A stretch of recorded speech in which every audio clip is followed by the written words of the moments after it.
So now I want to turn to our two co-hosts to kick off the day, Thomas Jonas, the co-founder and CEO of Nature's Fynd, and Carolyn Gahn, the Senior Director of Mission and Advocacy at Applegate. You can give them another round of applause. First, I want to thank you both for this incredible partnership. It's been so much fun to sort of think this event through. And it makes me want to ask you, why did you want to be co-host for today's summit? Why was this important to you both? Do you want to go first, Carolyn? Yeah, thanks so much, everyone. Really glad to be a part of this. I often think about my role and the role of sustainability practitioners as both a storyteller and a fortune teller.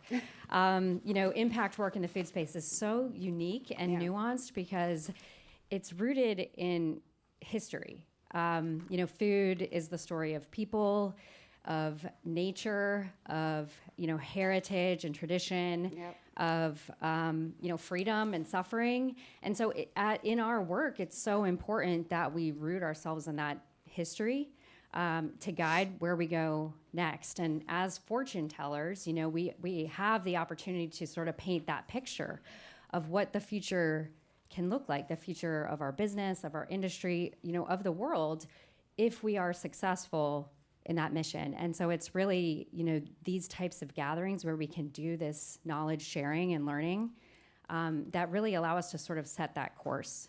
Thank you. I love that you're thinking of this as a fortune-telling experiment. I like it. Thomas. Well, look, we've been partnering for a few years, and it's been a very exciting journey for us. I think what's really exciting is this group. Yeah. What's really exciting, and particularly exciting here, is today we're having a full house.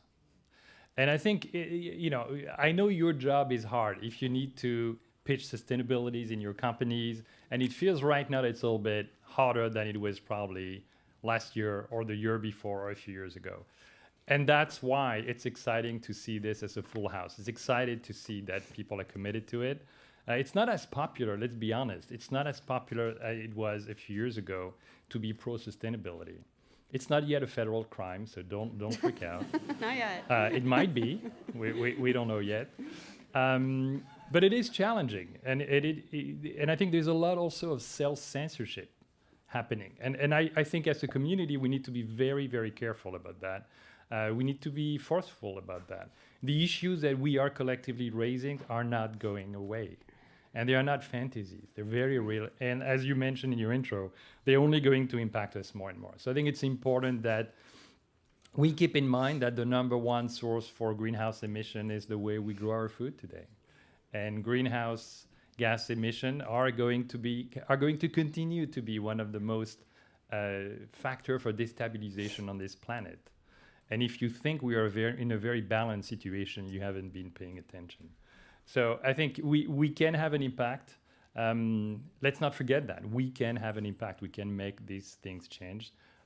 Let's do it. Give that a round of applause. Thanks, Thomas. You've both been and your other co-hosts have been so, intimately involved in shaping this agenda. And I wonder, are there things that you're looking forward today? It's like picking your own, your favorite child. But what are you most looking forward today?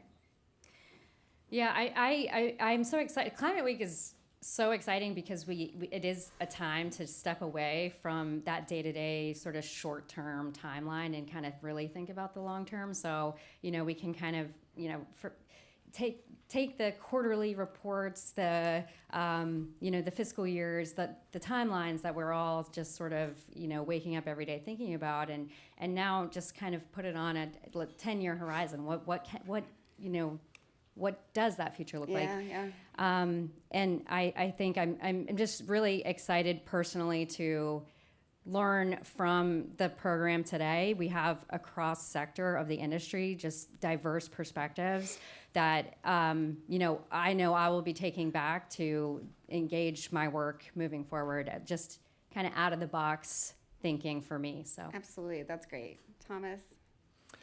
I'm very curious to hear more about some of the very fundamental things that seems to be reshaping food today. And I'm going to name two of them, and I'm sure we'll discuss them longer. MAHA and GLP-1, and you've probably been into a bunch of places where these two things are discussed. They still remain very unclear as to what they're going to be eventually, and I'm very curious to understand how this meshes with sustainability and how we should think about how we help define the future of food together along those two fundamental macro forces. Thank you so much, Thomas. I guess my final question is, what do you want everyone to do today? What do you hope that I've mentioned that I want them to be very interactive. What do you want them to do? Yeah, I mean, we're talking about this vision for the future. And so for Applegate, that vision might look like, an abundance of regenerative and organic agriculture, thriving population of farmers, kids who are able to have the opportunity to learn where their food comes from, nutrient-dense food that's delicious, consumers that have the ability and the means to be able to prioritize their own health and their family's health. And so I guess I might guess that others in the room share that same future vision. And so I think that is a comforting thought, that this isn't a solo journey. We are all on different paths to arrive at the same goal. And so that is just settling to me. It grounds me. And I hope maybe you all as well. Yeah, there's a kinship there, right? Yeah. Thomas? Our company, Nature's Fynd, started from NASA-funded research on the origin of life. And it was really for figuring out how life would be organized on moons of Saturn. So we're a little bit out there, right? I get you that. But it's rooted in science. And I think we think about science and we think about what we do really at where science meets nature. We're studying nature through science. And guess what? That's what science is actually about, right? And we are at this very particular moment in time where facts and science, I'm not sure what people even think about that. But what I really know and what I truly believe is that without science, it's going to be harder and harder. If we're trying to build sustainability, but we don't own science anymore, then I don't know how we do that. Then yeah, clean coal is great, right? So I think it's what I'm asking of this group, of course, is to be interactive. And the second thing that I'm asking is bring back homework.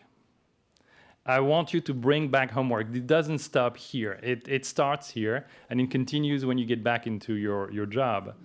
And I want you to bring back a little bit of science and a little bit of facts, if you can, in the way you approach things. And you don't have to be a scientist to do that. But I think it's important that we get back into these facts, into the reality of the world. We're going to lose the world if it's not based on reality. That's going to be very, very complicated. Good advice, Thomas. Thank you both so much. I look forward to talking to you both again during the rest of the day. Thank you. Give them a round of applause. Thank you. Thank you.